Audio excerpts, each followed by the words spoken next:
सुनाए ना बोला वही पन्नियम बाटे ऊपर देखा जहाँ डिब्बो बोबा वही पन्नी में बाट डिब्बोक लगा देखा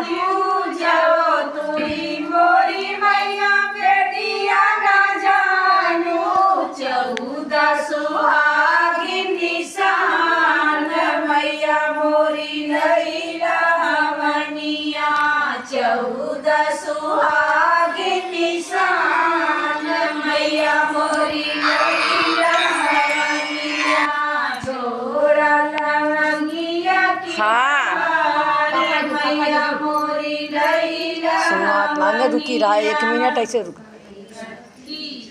अरे जवन डिब्बवा बा डिब्बवा बगलिया देखा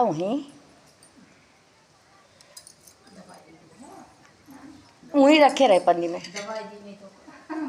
अब बा हमें ढेर बा देखा तू पहले चला ठीक बाटे वहीं पन्नी में बा देख लिया कुर्सी लगा लिया।